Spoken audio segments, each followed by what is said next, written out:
Parece que é algo natural. A gente senta em frente à TV, na poltrona do cinema, e se deixa levar pela narrativa. Nós rimos, nos assustamos, ficamos tensos, choramos. Bom, na maioria das vezes, a gente se sente confortável com o final feliz da história, ou não feliz, enfim.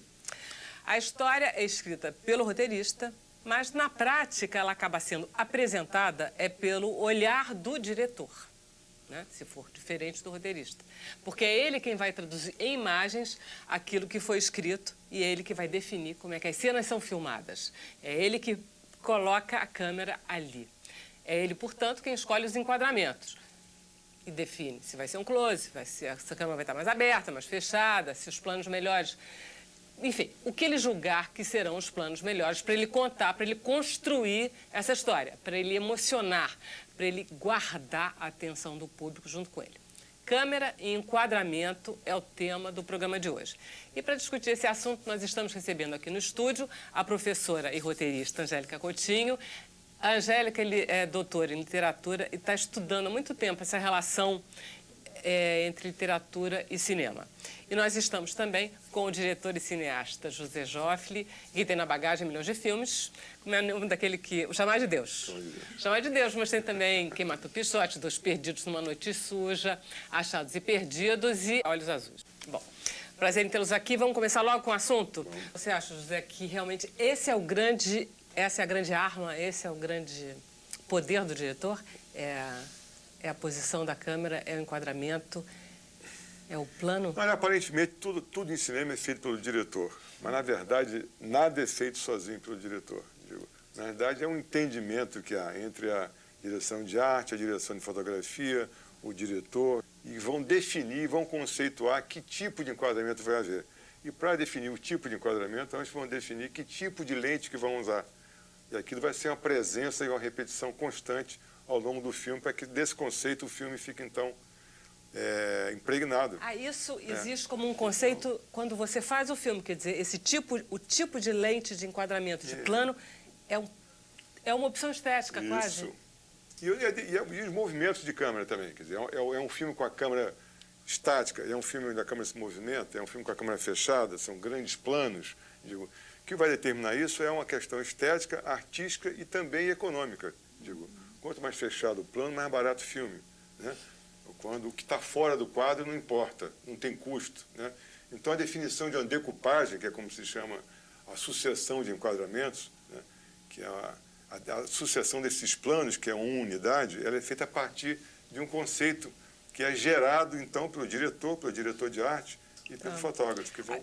Olha só, a gente vê em filme americano as divisões muito estanques. Você tem um roteirista, e o roteirista ele tem um trabalho muito específico, muito preciso, muito detalhista. Aí você tem um diretor que frequentemente é diferente, por mais que eles se comuniquem.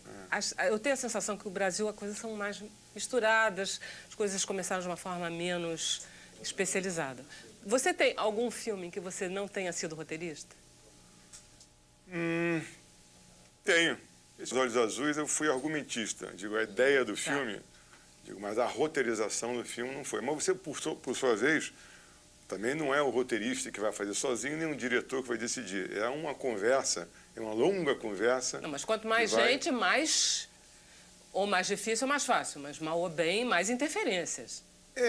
Mas cabe a você gerenciar a interferência e conduzir todos para fazerem o mesmo filme, né? O problema é quando você não consegue... quando cada um faz o seu filme. Então, o exercício de dirigir é um pouco você conduzir todos para exercer seus talentos na mesma direção. E, enfim, o roteirista também faz parte dessa equipe.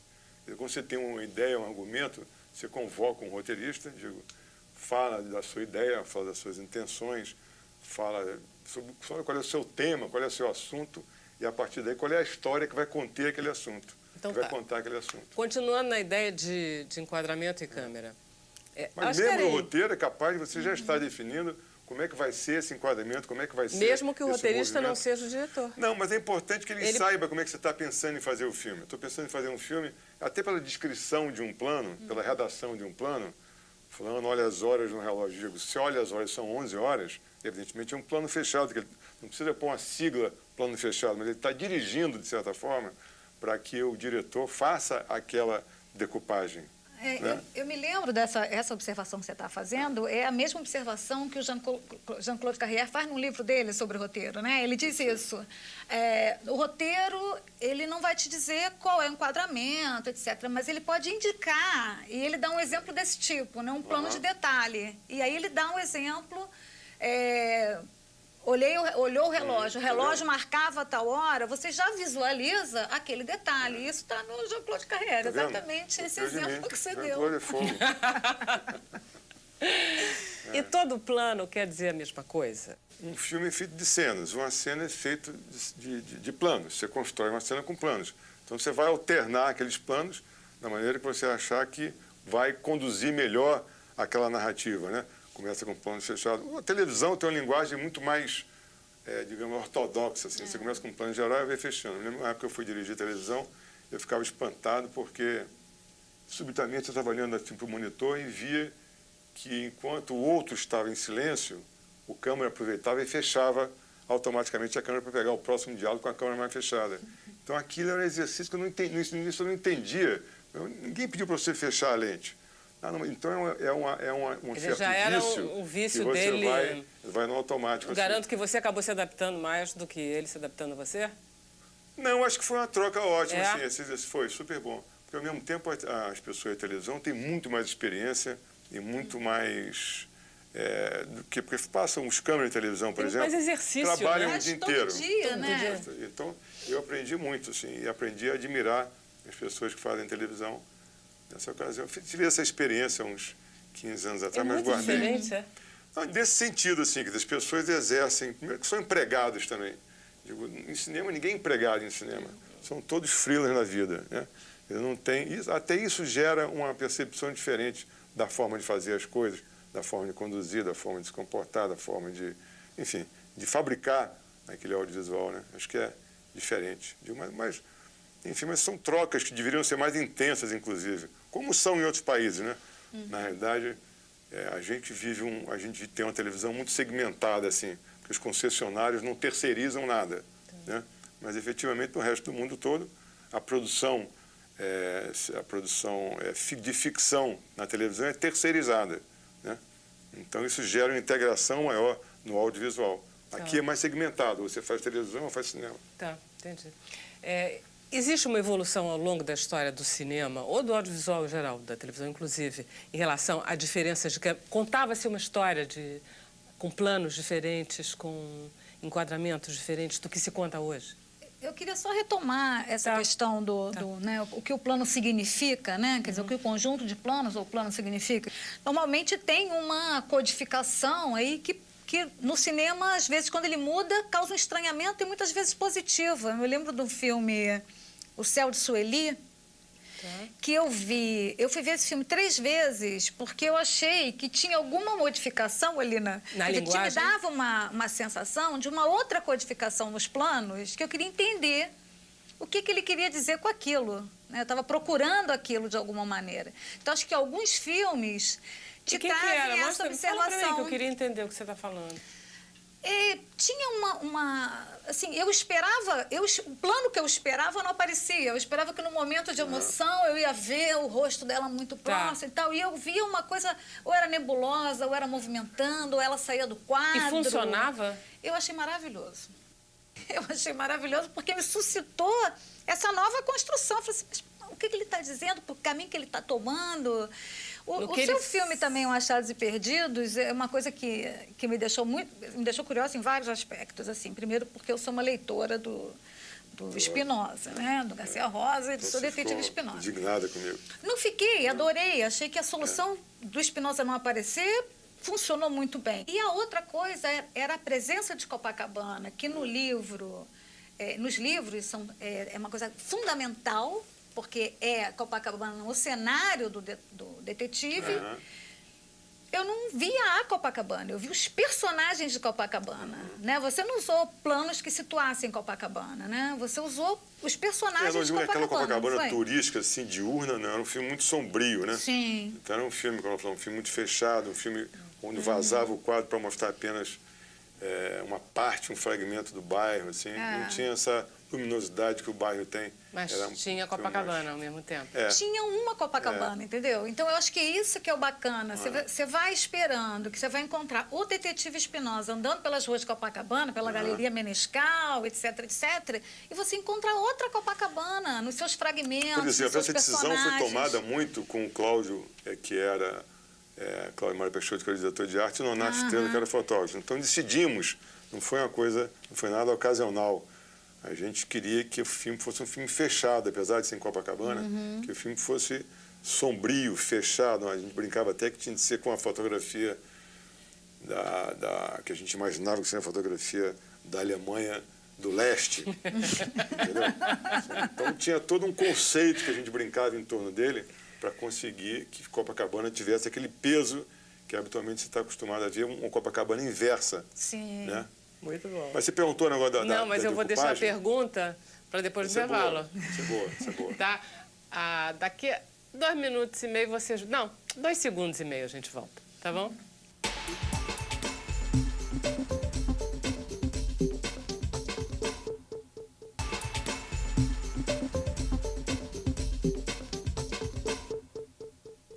Estamos de volta com o programa Entre Mídias. Hoje nós estamos conversando sobre o uso da câmera e as possibilidades de enquadramento na produção de uma obra audiovisual.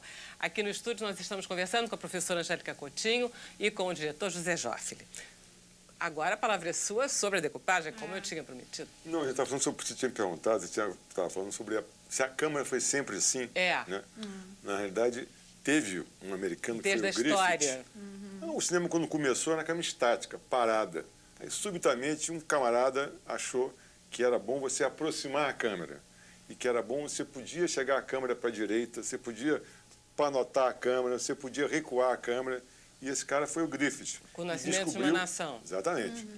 Com os exercícios anteriores também de sempre. Né? Então, a partir daí, mudou o cinema. Né?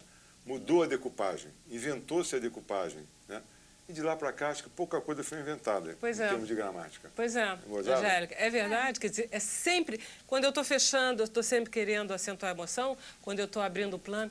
Eu acho que funciona dessa maneira, mas hoje em dia já é inconsciente, né? A gente já vê, já sabe que... Porque se a minha ideia é fornecer meios ao espectador dele ler melhor uma produção, como é que eu faço? Basicamente, você faz isso. Agora, assim, eu acho que tem pequenas tentativas de variação ao longo do caminho, né? Assim, eu me lembro de uma coisa que no cinema brasileiro dos anos 90, o pessoal que escreve crítica para jornal, e até mesmo o pessoal da academia, das universidades, começaram a chamar aquela câmera, que não era apenas uma câmera na mão, mas uma câmera que se sacudia, se movimentava, entrava na emoção do personagem, começaram a chamar de câmera nervosa, né? Era uma expressão que se repetia nos textos. Não era né? a má operação da câmera. Não, era o cara aí, né? De propósito. Assim, lembra Beto Brant, o Invasor, a câmera mais leve, que não era uma novidade, né? Porque a gente já tinha tido câmeras mais leves, e câmera na mão já não era novidade, mas há algumas tentativas de pensar diferente, né? Como eu estava tentando achar que poderia haver no Céu de Sueli, por exemplo, que eu achei que me causava um estranhamento, né? Mas são tentativas de leitura, mas acho que basicamente é nessa construção aí que saiu do plano geral, que você escolhia o que ia ver e de repente a câmera começa a te dar a seleção do que é visto, né? Que é quando a narrativa passa realmente a se construir, não basta contar a história, mas tem alguém que já está te levando, né? Quando você dá um detalhe, você está dizendo, isso aqui é importante, isso aqui vai funcionar, né? Isso aqui vai ter importância lá na frente nessa história. Não se dá mais isso só, a narrativa não se dá mais só na fala, né? Se você dá um detalhe de uma arma, de um lápis, isso vai ter uma utilidade eu que sou lá leiga, na frente. por exemplo, não será nunca nada além de aumentar plano, diminuir plano? É sempre isso? É só isso? Como assim? Plano aberto, plano fechado? Quer dizer, plano aberto é menos emoção, plano fechado, é só isso. Não, até às vezes a decisão de você não fechar é uma decisão que pode ser boa. De você, como você vai fracionar a narrativa de uma cena, que plano você vai usar? Você vai usar um plano único? Você vai fracionar em vários planos? Você vai chamar a atenção para alguma coisa? Você vai deixar o espectador descobrir dentro do plano geral qual é o plano próximo? Ou seja, ele mesmo vai fechar o plano. Ah, tá. Eu me lembro, teve um filme recentemente, que é aquele filme Closer. Acho que pode ser. E que a resolução é na última cena e eu, por exemplo, não percebi de jeito nenhum, que é um plano aberto no final da escola que o garoto encontra com o menino. Eu olhei horas e horas e horas e eu não vi nada. Sabe, é Closer esse filme, não é? Não, É o Cachê. Ah. Cachê. Que é o filme francês com Daniel Auteuil. Você viu? Viu. Viu? E a resolução, que você descobre quem tramou todos os acontecimentos do filme na última cena, que é um plano aberto. E que você vê quem é que fez, mas eu, por exemplo, não vi. Tem esse risco também. Tem esse risco. Esse risco é bom, porque é um risco ambíguo. Né? Quer dizer, todo risco é ambíguo, né? Ou melhor, toda ambiguidade é arriscada, né? E no caso é de propósito, No claramente. caso é de propósito. Acho que sim. Dane-se quem não Acho que perceber. sim, porque na realidade tem uma expectativa, como essa gramática, essa sintaxe já é muito consagrada, se você frustrar e não fechar o plano para mostrar nem tornar óbvio Faz o que a você telespectadora voltar para o cinema. é. Porque ela voltou Voltar para ao ver cinema, ela o voltou Céu pra de ver, né? Sueli Voltei pra e eu ver. é um voltei. macete para vender 2 ingressos. E eu voltei para A ver gente fica naquela dúvida, exatamente. Todo- Aí, isso é um macete da produção. Ele tem um aspecto estético. Dizem que é estético. Dizem que eles têm, mas no fundo, é uma armação da produção Aí você- para obrigar. E também resulta em muita conversa no bar depois, né? Estimula, porque você fica na dúvida, digo. É ambiguidade. Você completa o filme no bar. Não tem nada mais gostoso do que conversar Pois é, sobre cinema. Exatamente, Abre a possibilidade de você, É. da pessoa ver o que o diretor queria que fosse visto, ou ficar um final aberto, no caso, talvez para Mas você por falar em ficar um final aberto, aberto. falar em decupagem, estava me lembrando aqui agora de ter um grande diretor brasileiro, trabalhando na TV Brasil, que é o Ricardo Miranda, que fala uma observação muito boa sobre câmera de documentário. Ele fala que o bom câmera, que o bom fotógrafo documentário é aquele que fotografa também com o ouvido, digo, porque ele, ao mesmo tempo que a ação está acontecendo, ele está atento para onde a câmera vai se virar e o que vai enquadrar. Então, a audição é o primeiro sentido para ajudar um bom câmera de documentário, segundo o nosso amigo. Você Ricardo tocou Miranda. no segundo Que é uma assunto, outra- mas que é ótimo Né? em termos de câmera e enquadramento. Porque aí a gente está lidando com uma outra coisa, que é como você focaliza a dita realidade. Mas por isso que é muito bom, digo, essa mesma troca que existe no filme de ficção, no documentário ela é mais intensa ainda. Digo, a sua parceria com fotógrafos, o seu entendimento, o entendimento dele do que você quer, das imagens que você quer, da sua intenção, do seu objetivo, que, enfim, é preciso, como é uma equipe pequena, aliás, é sempre mais fácil no documentário você integrar a equipe com o mesmo espírito. Da mesma forma, o técnico de som também, que na realidade não é só a integração entre o diretor e o câmera, é o diretor, o câmera e o técnico de som, que vão então em busca daquelas imagens e sons que têm interesse para o filme. Em termos de câmera e enquadramento, você consegue, num documentário, manipular mais a realidade? Acho que a manipulação, na realidade, acontece mais na edição, né? Digo, no caso do documentário. que numa- Tanto do- é que do no que no- documentário a figura do montador tem uma importância muito grande. Ele seria, digamos, o roteirista do filme. Porque, na verdade, aquelas imagens vão impor a condução de um filme. Você está na rua, você está filmando, você está... ele exerce muito... A realidade exerce muita atração para você desviar o tema que você está filmando. Resta o problema é que você adia o filme que quer fazer para a edição, né?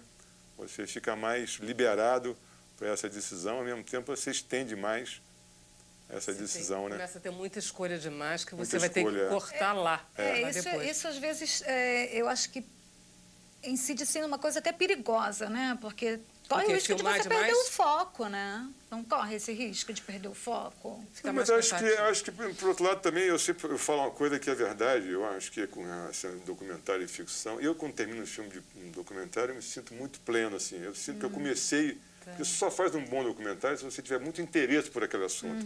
Você não sabe... Se você, e tem de ser um assunto que você não saiba muito bem, sobre o qual você se interessa profundamente. Então, quando você termina de fazer, você tem até a impressão que conhece alguma coisa sobre aquele assunto. Então, você termina um pouco mais inteligente do que começou. Acho que um filme de ficção te obriga a seguir de tal forma um roteiro e é de tal forma fechado num cronograma e num plano de filmagem que você tende a obedecer, que acho que se termina meio mais burro, digamos assim. E você sente manipulação muito grande em termos de imagem, de fotojornalismo, telejornalismo? Você filmar, por exemplo, uma passeata de uma forma em que você não veja ninguém ou de uma passeata em que você veja mais gente do que tem? escolher o que está dentro do quadro, o que não está dentro do quadro, é sempre uma decisão. E essa decisão pode ser política, né? Pode ser, a escolha é sempre, né, o que está dentro, o que está fora, né? Você faz isso o tempo todo? Sim. Quando escolhe, você seleciona. Até mesmo no documentário, né? Quando você fala aí, o ouvido também é importante, porque você pode botar dentro do quadro aquilo que não estava dentro do quadro, né? E você não sai tão livre assim, você sai com foco. Mas você pode tomar decisões, deve tomar decisões anteriores, não só com o tema, com relação à lente que você vai usar também, Sim. com relação aos enquadramentos que você vai ter, com relação aos movimentos que você vai ter, tanto no documentário como na ficção. Ponto de vista, por exemplo. É verdade. De quem é o ponto de vista dessa câmera? É subjetivo, é objetivo? Essa cena, quem está vendo essa cena? Do ponto de vista de que personagem que a gente vai filmar essa cena? Digo, a decisão de onde vai ficar a câmera é uma decisão, em princípio, meio arbitrária, mas ela vai se construindo a partir desse tipo de conversa. Situação. Que aparentemente no início é meio louca, mas que aos poucos vai ganhando algum fundamento e vai virando um conceito.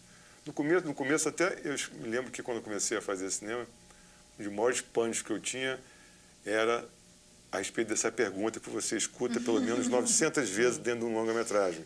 Porque um filme longa-metragem tem mais ou menos 900 posições de câmera. Então você tem que responder mais ou menos 900 vezes onde é que vai ficar a câmera. Mas eu me lembro que me contou essa história uma vez, foi o Carvana, que foi fazer o primeiro filme dele, ele já era ator de muito tempo, ele foi fazer o Vai Trabalhar Vagabundo. E ele me falou, pô, mas é o meu maior pânico do mundo, era o primeiro plano, que começaram a me perguntar onde é que ia pôr a câmera, eu vi que o problema era meu, e que eu tinha de dizer isso, e havia uma expectativa muito grande sobre isso. E eu terminei apontando para um canto assim, e aquilo me salvou.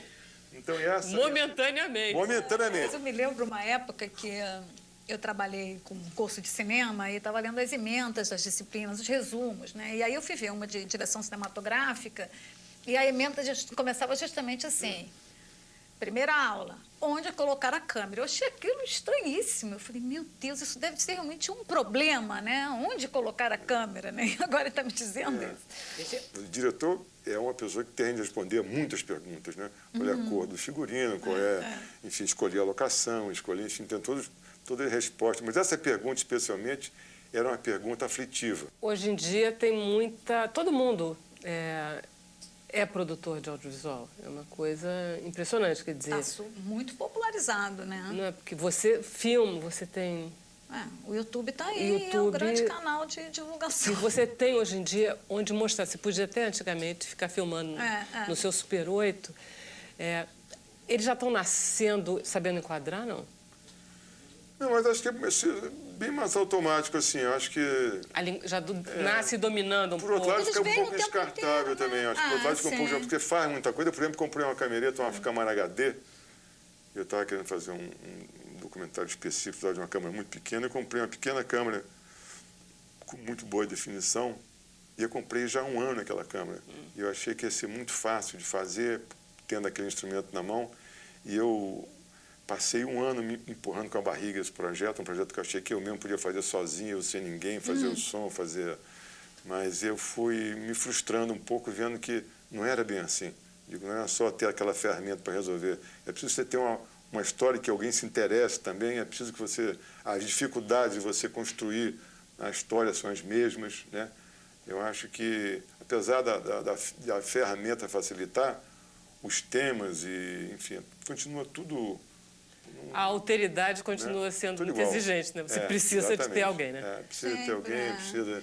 Agora, tem muito grupo novo produzindo, né? Assim, os grupos que se formam em oficinas, né? Escolas produzindo. Eu fui há pouco tempo no Festival de Curtas de Cabo Frio. As escolas, tem uma política da prefeitura lá junto às escolas e pessoas que não são nem da área de audiovisual, são professoras, fazendo filmes com os alunos e produzindo coisas e editando lá nos seus computadores, no Movie Maker, não sei o quê. Tem muita coisa acontecendo e eu acho que eles também já veem muita coisa, né? Então, já...